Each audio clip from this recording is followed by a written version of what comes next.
Radar Prever FM. Você por dentro de tudo. Radar.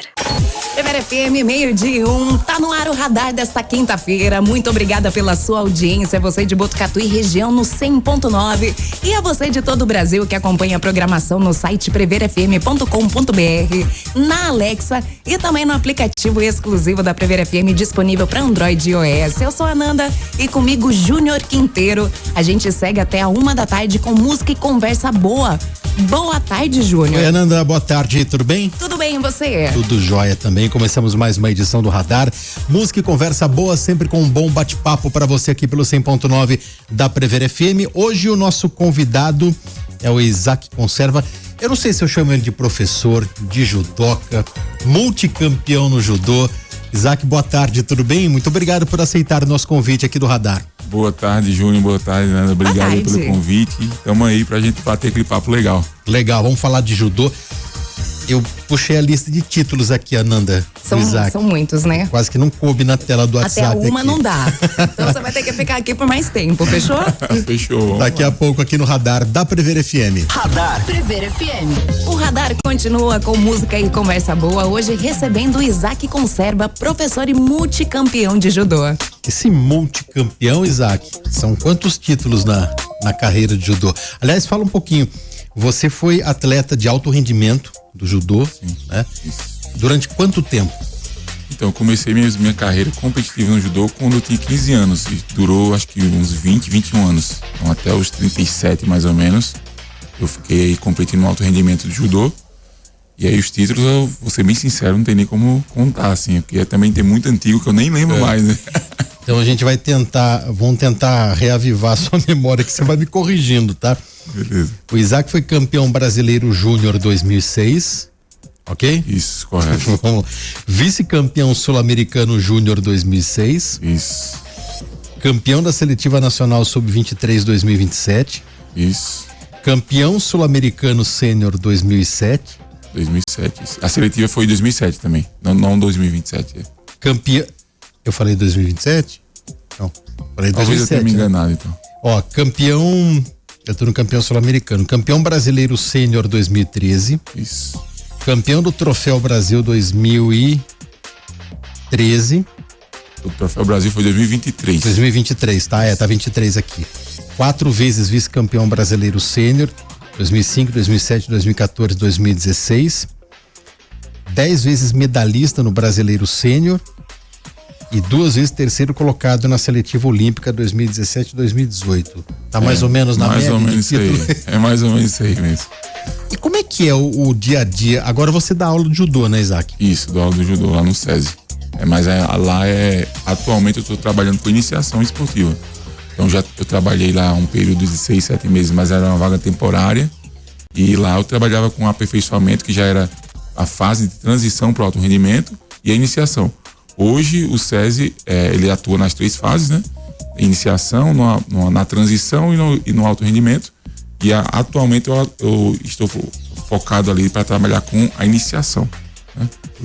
Que é o mais importante, talvez, né, Isaac? É ali que você vai notar quem tem aptidão ou quem tem aquela mentalidade vencedora, é na iniciação, né? Exatamente. Ali a gente começa a selecionar, né, os nossos alunos, e a gente vai separando aqueles que a gente acha que tem capacidade de um dia chegar a um nível competitivo, que é exigente. A maioria não chega, mas a gente consegue já selecionando dali e vai formando ele, já preparando ele já para esse caminho, ele conseguir trilhar esse caminho do alto rendimento. A gente sabe que é difícil de chegar, mas tem um processo e a gente consegue ir trabalhando com ele dessa forma. Qual que é o primordial que o jovem tem que ter? Então vamos lá, você tá dando aula na iniciação. A iniciação vai de qual é a faixa etária? Lá no SESI a gente começa a partir de 6 anos, né? Ele entra lá a partir dos 6 anos completos e ele fica até mais ou menos os 10 anos, 10, 11 anos é a fase que ele tá ali, que ele teria apenas para iniciar no esporte, sem ainda ter um vínculo muito forte na parte de competição, né? Seria mais a parte de formação mesmo. Chegar um menino ali com 6, 7 anos, você já consegue identificar que ali vai nascer um campeão? A gente já suspeita, viu? A gente já começa tem algumas características que são bem peculiares, né? Então, alunos que gostam muito do enfrentamento, que gostam de disputa, que não gosta de perder nenhum tipo de atividade que a gente coloca, mesmo que seja uma amarelinha, ele não gosta de perder. Então isso aí a gente já começa a despertar na gente um certo deslumbre que ele pode vir a ser um atleta no futuro, que são características que são necessárias e tem que estar com ele já. A gente consegue até estimular, mas dificilmente a gente consegue mudar muito já a cabeça de uma criança. A gente consegue ir estimulando para ela conseguir desenvolvendo o que ela já tem. Outras crianças a gente já percebe que não tem esse viés tão competitivo, né? E aí a gente já direciona ele para um judô seria mais social ali, que ele vai tirar mais os benefícios educacionais, dos valores que o judô tem. Você acha que não se conquista a gana por vitória, tá? É da pessoa isso, ela nasce com essa personalidade. Eu diria que 50% aí ela já nasce, tá? E aí quando ele chega para fazer atividade física lá, o judô no caso, aí a gente consegue estimular isso nele, potencializar. Mas tem algumas crianças que chegam, ela tem 0. E dificilmente a gente vai conseguir colocar alguma fagulha ali do que seria necessário para ser um competidor. Então, o competidor ele tem que ter uma cabeça diferenciada mesmo. Gostar de se desafiar e, independente do que vai acontecer, ele vai lá e ele gosta de topar o desafio. É cabeça de atleta mesmo, né? Porque o atleta, ele não é só ali dentro, por exemplo, o judô só naquele momento. Não, fora dali, ele tem toda a disciplina, né? Exatamente. Pra seguir com o esporte. Isso. É diferente. E daí, Isaac, você viu lá uma menina, ela tem uma gana de vencer, ela tem essa personalidade de competir, mas você tem que lapidar isso daí também, né? Não é só a vontade de vencer. Eu não quero perder nem para o ímpar. Como é que é hoje? É pedra, papel, tesoura, né? Pedra, não gosto nem de perder no Jockey Pô, né? Ela é competitiva. Mas você tem que lapidar outras características, né? Sim, outras com certeza. valências, né? Na verdade, esse é um dos aspectos que são necessários. E sem isso aí, dificilmente ele consegue ter os outros. E os outros é o quê? Que é conquistado com a disciplina, que é o quê? É o treinamento mesmo. A gente vai ensinando para eles parte de coordenação motora, parte técnica do que o judô é necessário, a parte de inteligência emocional. E a inteligência emocional a gente acha que é só a gente lidar com grandes pressões. Não, mas nas pequenas coisas também. E você saber suportar a pressão ali num pequeno determinado momento de tempo. Você saber que tem algo esperado de você e você tem que render para isso.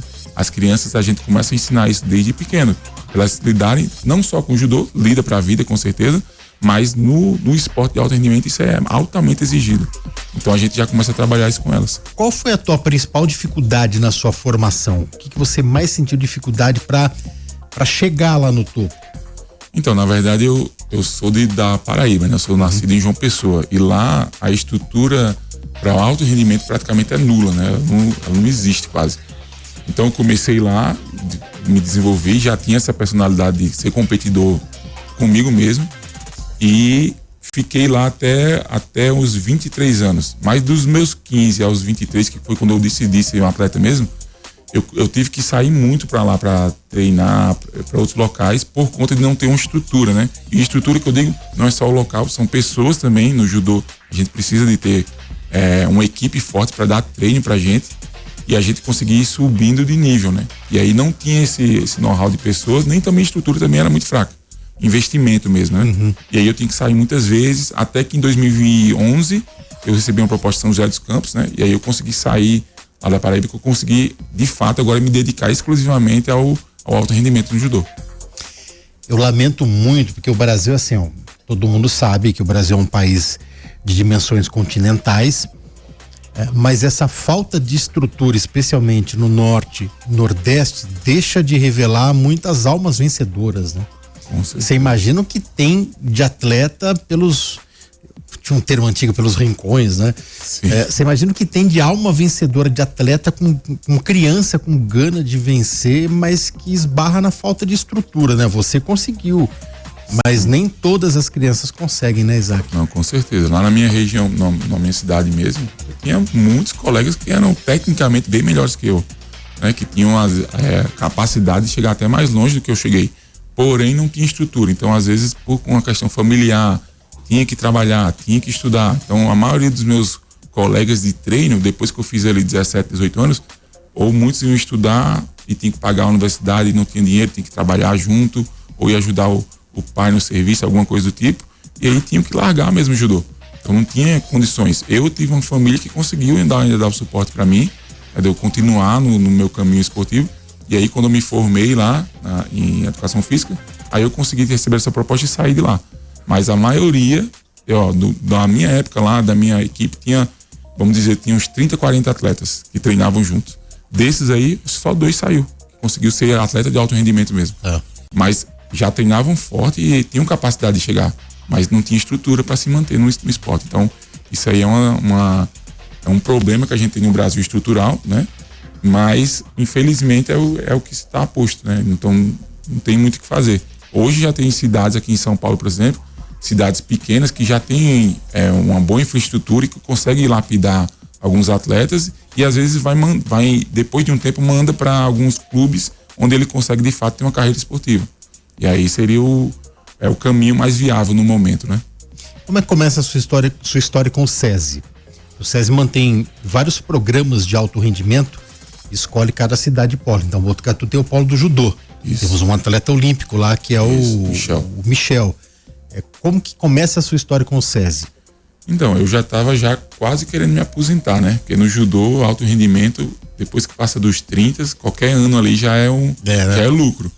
Então, eu já estava ali, eu acho que com 34 anos, mais ou menos, eu já estava pensando em me aposentar. Isso foi em 2022. Bem recente, então. Recente. Em 2022 eu fiquei 12 anos em São José dos Campos como atleta de lá, né? Na prefeitura de São José dos Campos. Uma cidade muito boa também. E eu já estava adaptado e já estava me programando para parar quando desse a conta. Inclusive no ciclo de 2020 eu já quase ia querer parar. E os caras, não, continua mais um pouco e tal. Insisti. Então 2021, 2022 eu falei, não vai muito tempo. E aí veio a proposta do Sensei Lee, né? O Alexandre Lee. Que ele estava montando essa estrutura aqui para ser um clube grande. O SESI já tinha a estrutura do SESI é muito grande, mas o judô estava se desenvolvendo aí para ser um clube grande. E ele estava querendo fomentar essa equipe e falou, Isaac, a gente tem muito atleta com muito potencial lá, mas a gente não tem ninguém de referência. Alguém que já passou pelo processo do alto rendimento, de saber suportar carga, de lidar no dia a dia, e que consiga motivar e às vezes até servir de exemplo. Você não quer vir para cá? O seu foco vai ser esse, é você meio que tentar liderar pelo exemplo ali, ser meio que um direcionador para eles, instruir eles no melhor caminho para que eles consigam se desenvolver bem. E aí em 2022 eu falei, vou topar essa última empreitada aí, né? Vamos tentar. Falei, não sei se eu vou dar conta, mas eu vou fazer o meu melhor. Inclusive assim, eu consegui bons resultados que eu não tinha conseguido antes, até que eu não tinha conseguido ainda. Depois que eu cheguei no SESI, por conta de toda a estrutura que eles montaram. Legal. Daqui a pouco o Isaac vai falar para você, pai, para você, mãe, que tá ouvindo agora, o que tá ouvindo, eu ia falar, acontece no ar. Acontece no ar é assim, tá ouvindo o radar aqui na Prever FM, os benefícios do judô. O que o judô trouxe de bom para a vida dele. Daqui a pouquinho aqui no radar. Radar Prever FM. Seguimos juntos aqui no Radar, fazendo aí da sua tarde um encontro de música e conversa boa, hoje com o professor e multicampeão de judô, Isaac Conserva. Ô Isaac, quem foi seu grande ídolo no judô? Bom, no começo da minha carreira ali, eu acho que foi o Carlos Honorato. Foi o que mais era De Bauru. De Bauru. Ele é um atleta que foi vice-campeão olímpico, né? E foi na época ali que eu tava começando a pensar em alto rendimento no judô e foi quando ele estourou ali na Olimpíada e era da minha categoria na época, né? Então foi o cara que mais eu falei, eu quero ser igual a esse cara aí. Depois aí que eu entrei no alto rendimento, aí eram todos os atletas que eram tops do Brasil, né? Teve muitos atletas muito bons, Thiago Camilo, Luciano Corrêa, atletas que foram medalhistas olímpicos, mundiais. Mas o principal mesmo, assim, no começo foi o Carlos Honorato. Eu me lembro, eu era muito criança. O Aurélio Miguel ganhou a medalha de ouro nas Olimpíadas de Seul, em 88. 4 anos depois, ele já não estava bem fisicamente. O Rogério Sampaio vai lá, de Santos, e ganha a Olimpíada em Barcelona, ganha a medalha de ouro. Isso movimentou, né, Isaac, um verdadeiro exército de crianças e adolescentes querendo lutar judô. Com certeza. O que você disse, né, o exemplo. Então, quando há uma geração vencedora, influencia também aquela geração que está chegando ali, né? Com certeza, com certeza. As crianças, elas copiam o que elas veem, né? Elas são estimuladas ali no dia a dia. Então, a partir do momento que tem uma divulgação, que tem um trabalho sendo feito e isso chega ao conhecimento das crianças, das famílias, isso com certeza influencia demais, né? E aí as próprias famílias valorizam isso e começam a passar para os filhos. E é mais ou menos o que o SESI faz, né, na pedagogia do exemplo, né? A gente tenta trabalhar muito, fazer muitas atividades com as crianças, relacionando os atletas no âmbito escolar, para que eles consigam ser estimulados e quem sabe no futuro eles consigam trilhar esse mesmo caminho. O que o judô teve de importância na sua vida, além da competição, Isaac? Então, o judô, ele foi uma ferramenta muito importante, assim. Eu acredito que Deus, ele dá muitas oportunidades para as pessoas, né? Através das ferramentas que a gente encontra no dia a dia. Uhum. Então, o judô é que é transformadora, porque ele trabalha muitas, além da questão física, além da questão competitiva, ele trabalha muito essa questão de você dominar a si mesmo, né? De você conseguir ter controle, domínio próprio, de você conseguir saber lidar com situações muito estressantes. Então, por mais que eu tinha uma mente competitiva, eu era muito, digamos assim, afobado, né? Eu não conseguia, tanto que eu comecei judô com 9 anos, e assim que eu comecei a competir já. Então eu já fiz umas 5 competições diretas e ganhei as 5, eu tinha 9 anos. Na última competição, naquele ano, eu perdi a competição, fui vice-campeão. E eu desisti de fazer judô por conta daquilo. Eu não conseguia perder, eu não sabia lidar com frustração. Olha só. E aí, depois de um tempo, assim, passou algum tempo, eu desisti e minha mãe falou, você não quer, tudo bem, mas você vai fazer outra coisa. Eu rodei em outros esportes. Depois de um tempo, eu falei, não, o judô é o que eu quero. Agora eu entendi que realmente eu tenho que saber perder. Faz parte. Então, isso aí me fez com que eu dissesse assim, não, eu vou tentar me dar o meu melhor, mas eu tenho que saber lidar com frustração, eu tenho que saber lidar com perda, eu tenho que saber lidar com estresse. E o judô, ele trabalhou muito isso em mim, né? De lidar sobre essa pressão. Porque você vai para uma competição, é uma pressão. Os atletas de alto rendimento, a gente acha assim, os caras são acostumados. Não tem essa. Qualquer um que vai para uma competição, dá frio na barriga, você fica nervoso, você fica ansioso. E você tem que saber contornar essa situação. Isso aí é um aprendizado que você leva para a vida. Você fala, se eu, numa situação altamente estressante como essa, eu consigo lidar, algo que vai acontecer na minha família, na minha casa, no meu dia a dia, no meu trabalho, vai ser do mesmo jeito.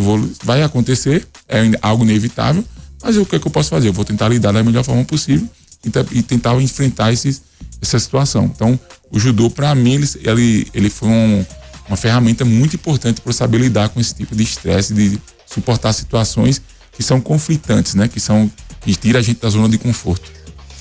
Qual foi o grande companheiro que você teve, tecnicamente falando, no judô? Você deve ter competido e trabalhado com muita gente boa, né? Não, com certeza, né? Assim, na Paraíba, eu tive vários técnicos, né? Mas os 3 principais foi o Alcidemar, o Denis e o João. Foram eles que me prepararam mais, assim. Tá. Mas quando eu fui para São José dos Campos, aí eu tive um cara que, para mim, ele foi o cara que eu até falei para ele, toda vez que eu falo para ele, até me emociono, porque eu falei, você é o cara que fez eu ficar no alto rendimento, que é o Guapo, é o Luiz Carlos Farias. Ele foi um atleta excepcional, um atleta muito bom, assim. Nunca chegou a ser atleta olímpico, nada, mas assim, de longe, um dos caras, eu falava para ele assim, eu vou treinar na seleção brasileira, eu treinei com os caras nível internacional, líder de ranking internacional, mas treinando com você, eu sinto que você é mais forte que eles. E esse cara, ele nunca chegou por vários fatores, né? Ele nunca conseguiu chegar lá. E esse cara, ele virou técnico lá em São José dos Campos. E ele que me viu numa das competições que eu fui lutar uns Jogos Abertos e me deu oportunidade. Quando ele virou técnico, ele falou pros caras, vamos trazer o Isaac pra cá, o Isaac tem potencial. Muitos na cidade do São José não queriam que eu fosse, porque falaram, tecnicamente ele não é tão bom, porque faltava essa parte técnica mesmo em mim, mas ele acreditou em mim. Então ele na época ele ainda era atleta e técnico, então ele me indicou e foi o cara que me orientou ali dentro, treinando. Eu treinava com ele, depois ele virou meu técnico, até há pouco tempo atrás, antes de eu vir para cá pro SESI, era o cara que me trilhou o meu caminho assim, no alto rendimento, né? Então foi o cara que foi a maior referência talvez no meu alto rendimento, por conta que ficou 12 anos comigo, né? Eu morei com ele um tempo assim que eu cheguei. Foi um cara que me tratou como se fosse... Ele é um pouco mais velho que eu, tem uns 10 anos.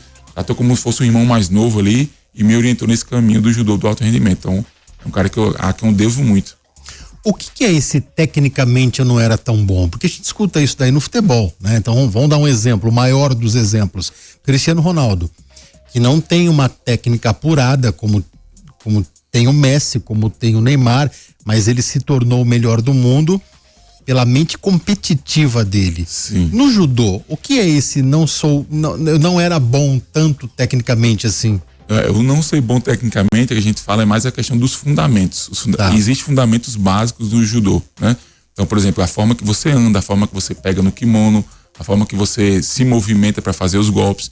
Então, tudo isso tem uma base técnica para ser executado. Tem o judoca habilidoso, então? Isso, tem o judoca mais habilidoso. Então, eu não tinha uma base técnica muito boa. Eu tinha ali a força física, o desempenho físico e fazia a parte dos fundamentos um pouco mais grosseira, digamos assim, tá? Então, depois que eu cheguei lá em São José, eu comecei a lapidar essa minha forma técnica para eu ir aperfeiçoando e a parte técnica fluir mais. Então, eu fiquei um pouco mais habilidoso, né? Deixei de ser aquele tão carrancudo, tão grosso, digamos assim, tecnicamente, e fui dando um polimento ali na parte técnica. Então isso faz uma diferença gigantesca, né? Isso não quer dizer que eu sou o mais habilidoso, mas melhorou do que eu era, entende? Mas em compensação, na parte física, você sempre teve ele no topo, né? Parte física pra mim sempre foi o diferencial. Quando eu tava na Paraíba, era o que me mantinha no topo, era a parte física. Então às vezes eu chegava no treino e não tinha ninguém nem pra treinar. Tinha 1, 2 atletas pra treinar no treino inteiro. Às vezes até o técnico não ia, porque ele nem recebia pra isso, ele não podia, não ia e tal. Chegava, não tinha ninguém. O que eu fazia? Eu ia pra academia, deixava minha alma lá, e aí chegava ainda tentando me equiparar com os outros atletas por conta da questão física. Aí quando eu vim pra cá, pra São Paulo, foi quando eu comecei a conciliar mais a parte técnica com a parte física, mas eu ainda sobressaía ainda a parte física ainda um pouco. O que é esse deixar minha alma lá? Deixar minha alma é você entregar tudo que você tem, né? Passar o 100%. Porque quando a gente tá lá na academia pros alunos que estão buscando a qualidade de vida, a gente ainda tem uma margem de segurança ali. A gente nunca vai chegar próximo no 100% mesmo, porque ele não precisa para ter ganhos. Mas já um atleta de alto rendimento, não. Ele tem que chegar no seu limite quase sempre. Por conta que para gerar uma adaptação, para você conseguir ter uma super compensação, você precisa chegar no seu 100% sempre. E 100% não é quando você está cansado. Não é quando você está muito cansado. É quando você não tem mais força mesmo. Tá. Quando o corpo trava, quando você não consegue mais ter tempo de reação do corpo, geralmente aí você está chegando no 100%. A gente até fala assim que treino leve você consegue falar. No treino intenso você consegue falar palavras curtas. No treino que você deixa a alma, você não consegue respirar, quanto mais falar.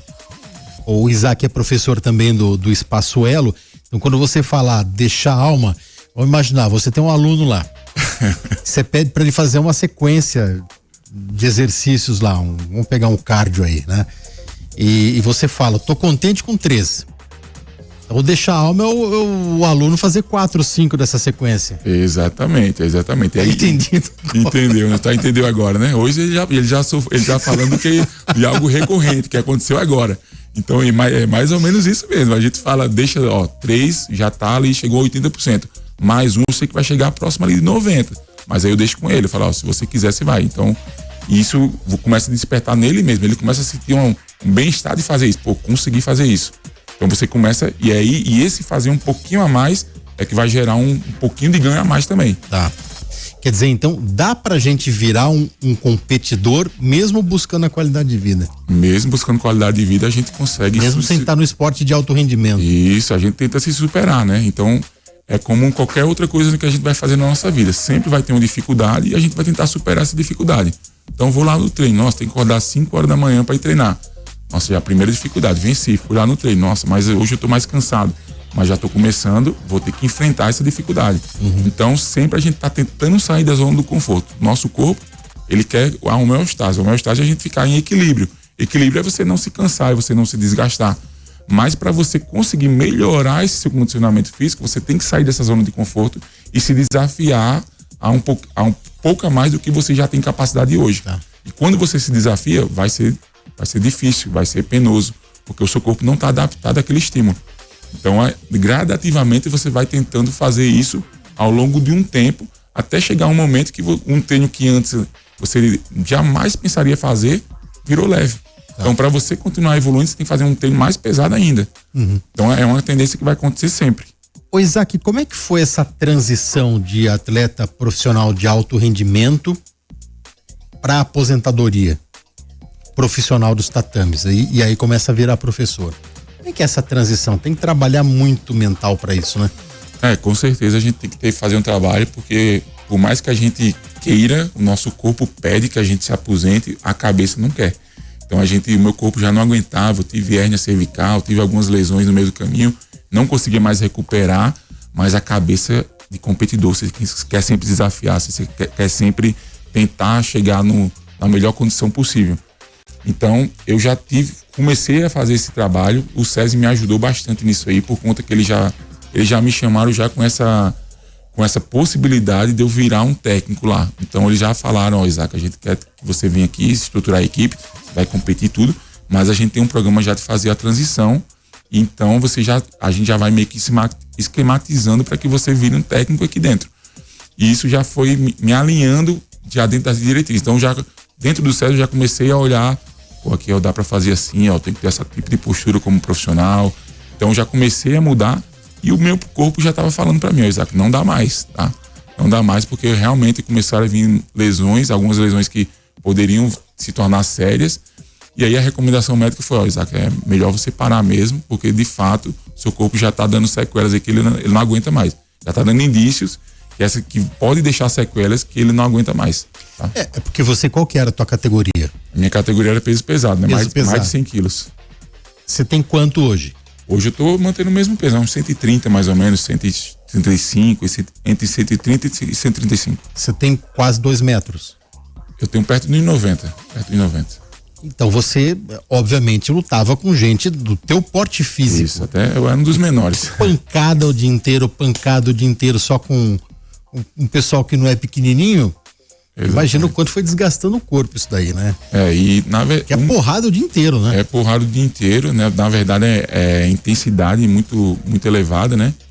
Mas no meu caso, porém, o que eu acho que fez eu ficar, digamos assim, com um corpo mais fragilizado, por exemplo, na minha coluna, na minha cervical, foi a questão do treinamento físico. A gente, pra chegar no alto rendimento, a gente tem que exigir muito do corpo. Tá. E aí no treinamento físico eu era muito comprometido com a parte física, assim, de me dedicar 100%, fazer o meu melhor sempre. E aí isso tem um preço, né? Tem um preço. A gente trabalhar com altas cargas durante muito tempo, muito impacto. Eu já sou pesado, como você falou, né? Já sou um cara pesado, então naturalmente o meu peso sobre a minha coluna já exerce uma força muito grande, né? Que geraria um desgaste natural ao longo do tempo, mesmo sem fazer nada.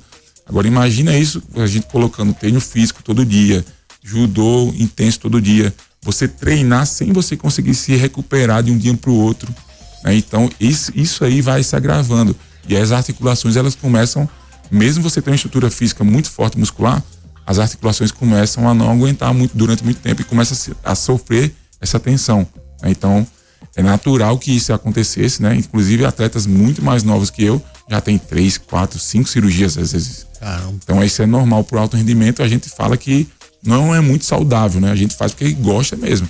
Mas se for buscar saúde, e sai do alto rendimento, que de fato ele não vai. A tendência é você ter algumas lesões aí no meio do caminho. Rápido break, daqui a pouco a gente volta conversando com o Isaac aqui no Radar da Prever FM. Estamos de volta com o Radar, sempre com música e conversa boa. E não esqueça que você pode assistir ao vivo pelo site preverfm.com.br. E nesta tarde, estamos recebendo aqui Isaac Conserva, professor e multicampeão de judô. Ô Isaac, e essa nova vida agora como professor de judô e também dando aula na academia, né? No Espaço Elo. Isso, na verdade foi algo que eu sempre gostei, trabalhar com preparação física, né? Eu me formei lá na Paraíba, mas eu fui aprender mesmo a mexer com o corpo, a trabalhar lá em São José dos Campos, na academia que eu trabalhava, tinha um doutor lá, o Osmar, e ele me instruiu nesse caminho, né, de preparação física. Ele era doutor em biomecânica, era técnico de LPO, e aí que eu tomei gosto, aprendi de fato, e eu falei, isso é uma coisa que eu quero trabalhar também. Eu sempre me dediquei comigo mesmo, falei, eu vou passar isso para outras pessoas, tem ganho para outras pessoas, mesmo que não seja atleta, né? E aí eu consigo conciliar nas duas coisas também, né? Tanto trabalhando preparação física, hoje eu trabalho no Espaço Elo, e trabalho com a parte de judô mesmo no SESI. São quantos anos aqui em Botucatu? Aqui vai um pouquinho mais de 3 anos, né? Eu cheguei aqui no meio de 2022, mais ou menos. Em São José foram quantos anos mesmo? 12 anos. 12 anos. 12 anos. Agora, você é de João Pessoa, na Paraíba. Com todo mundo que eu converso, Ananda, todo mundo fala. João Pessoa é maravilhosa. Paraíba é o melhor estado do Nordeste. João Pessoa é a capital mais agradável para morar, para turismo. É tudo isso mesmo? É tudo isso mesmo. A cidade lá é muito boa, assim, para quem gosta de praia, porque assim, João Pessoa é uma capital, né? Então, por uma capital você espera algo muito gigantesco, mas tem 1 milhão de habitantes. Não é uma cidade gigantesca para ser uma capital.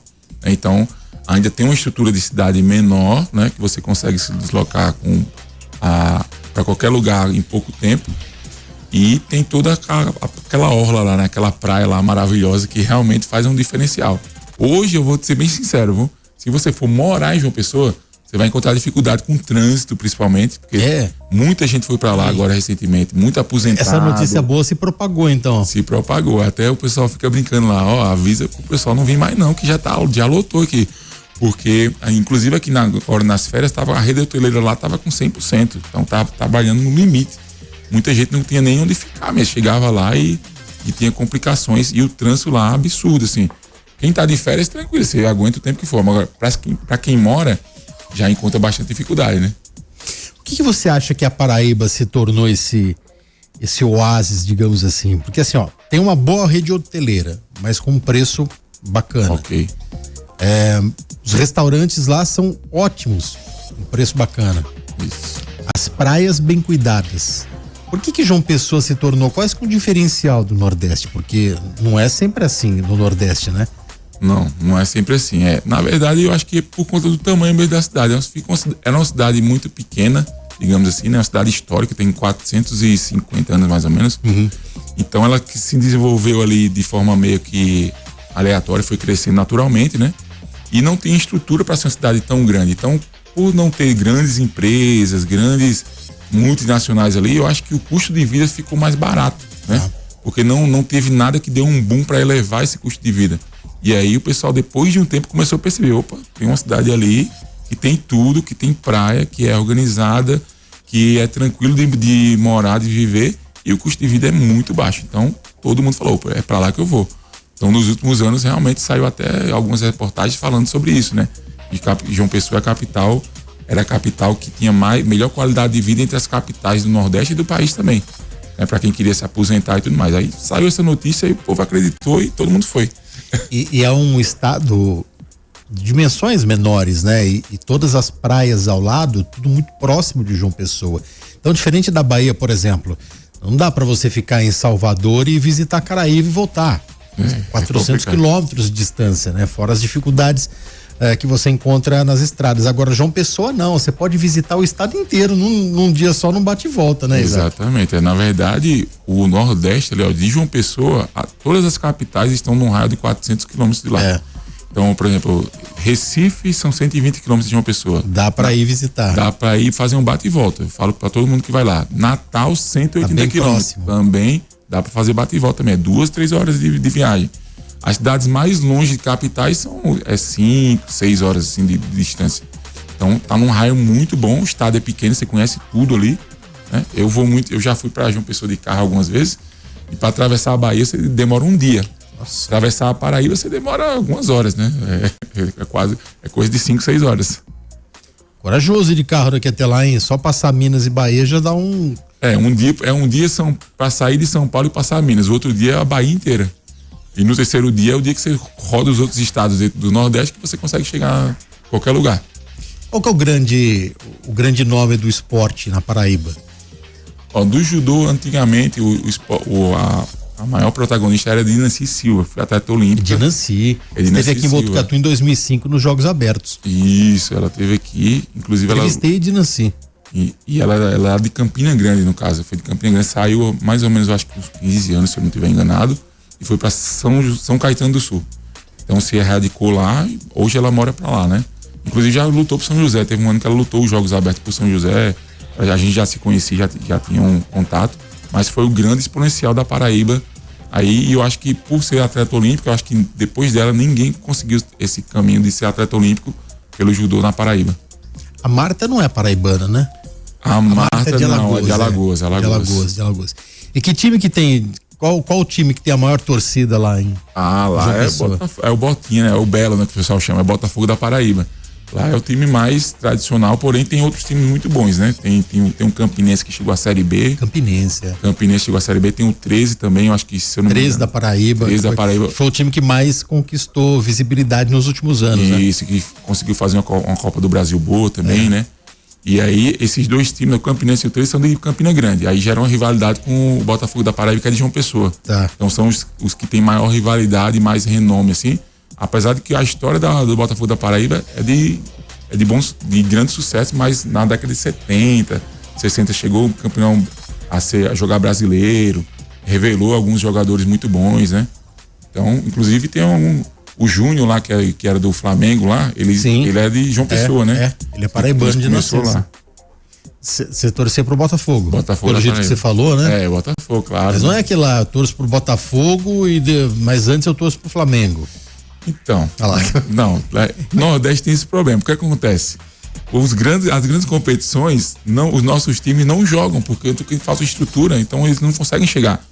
Ficou muito tempo ali tentando uma série acesso a B e não conseguiu o Botafogo. Então a gente fica sem time para torcer. Então é natural lá você ter esse outro time que às vezes vai virando até o primeiro time. Porque acaba que a gente torce pro Botafogo da Paraíba no estadual, no máximo a Copa do Brasil, Copa do Nordeste, mas a nível nacional mesmo, a gente não tem time para representar. E aí a gente acaba torcendo para outro time. No seu caso, pro Flamengo? No meu caso é o São Paulo. Ah, bom. Eu sabia, só queria que ele falasse. O maior, né? Chega às 5:30 na academia, Nanda, a maioria lá é São Paulina, viu? Então fica eu, Isaac e o Thiago Donini, a gente fica falando. Daqui a pouco chega o André. O André. 4 São Paulinos. 4 São Paulinos, exatamente. Não sabe o que é oposição lá, né? Depois chega um palmeirense lá, uns corintianos, mas é a minoria, né? Minoria. Aí chega o Beto, que é corintiano, né? O Beto e o Peducci, né? São corintianos. E não tem santista. Santista, acho que é só de lá de Santos mesmo. Não tem Santista na academia? Dificilmente. A Nanda é Santista. Eu sou Santista. Você é Santista? Tem eu e mais 2 pessoas aqui em Botucatu Santistas. Eu acho que é difícil achar, né? É difícil. Olha, difícil. De mulher Santista, a Nanda eu acho que é a única. É a única. Eu conheço num raio de 100 quilômetros, né, Nanda? E abaixo de 90 anos, né? É uma Santista que tá falando, tá, gente? Brincadeira, Ô, Isaac, de todo esse papo que a gente falou aqui, pra quem tá ouvindo agora, seja no judô, no jiu-jitsu, que eu acho que o Beto já te levou também pra... Isso, vamos desafiando. Depois de aposentado, inventou de fazer jiu-jitsu. De tudo isso, da atividade física, da competição, o que é o primordial? O que você passa da sua experiência para quem tá começando uma atividade agora? Então, na verdade, assim, o esporte, de forma geral, né? O esporte eu já englobo aí a prática da atividade física, musculação, por exemplo, né? Ela é uma coisa que é indispensável, assim, que eu diria, para qualquer ser humano. Não tem como você ficar sem isso. Primeiro, para sua saúde ao longo do tempo, né? Existem estudos que relacionam até demência, Alzheimer, com índice de massa magra nas pernas. Então, ter massa magra, a Covid também foi outro indicador que foi gerado, é que quem tinha mais massa magra conseguiu passar melhor na pandemia do que quem não tinha. Então, se você quer ter uma vida duradoura, saudável, você tem que praticar alguma atividade física. Pode ser um esporte, pode ser a musculação. Isso aí vai ser lucrativo para você ao longo dos anos, né? Fora isso, toda a questão psicológica, toda a questão de você se sentir bem com o seu físico, de você ter disposição para o seu dia a dia, isso aí parte também de você ter uma boa ativação, né?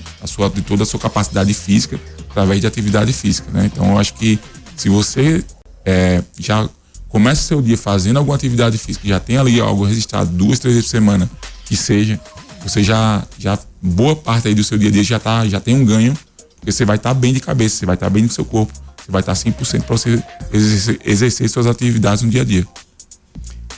E levantar de manhã, pelo menos reservar esse tempinho, né? Exatamente. Uma simples caminhada que seja, e vencer aquele o diabinho e o anjinho que ficam dialogando, vencer o diabinho que fala assim, não tem vai que virar não. Um hábito, né? Eu falo pro pessoal, tem que virar um hábito, igual que você escova os dentes depois que você come, a atividade física tem que ser algo que assim, tem que ser primordial, colocar como prioridade, porque muitas vezes a gente se dedica a outras coisas, quando vai chegar um pouquinho mais lá na frente, a saúde sua vai cobrar.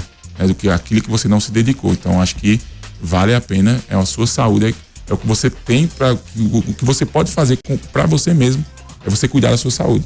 Então, eu acho que é algo importantíssimo aí que todo mundo deveria praticar. Só para finalizar, o André Macari, conhece? André Macari. Ele tá perguntando qual que é a sua praia predileta em João Pessoa. Então, ele tem várias praias lá, né? Mas eu gosto muito da praia de Coqueirinho, que é quem gosta aí, é o Litoral Sul. Quem for em João Pessoa, vai pro Litoral Sul, Coqueirinho, vai conhecer, você não vai se arrepender. Já foi eleito uma das 5 mais bonitas do Brasil. E o André vai pra Tambaba daí? O André, ele preferiu Tambaba, né? Não é muito... tem uma parte lá que é do nudismo, né? Eu nunca cheguei aí. Tem gente que gosta, né? Não é muito a minha praia, não. Isaac, obrigado pela sua presença aqui, pelo bate-papo aqui no Radar da Prever FM. Eu só tenho a agradecer o convite e estamos aí à disposição. Obrigado também, Nanda. Obrigada, Isaac. Estamos disponíveis aí. Muito obrigado. Valeu, Isaac. Radar Prever FM. Você por dentro de tudo. Radar.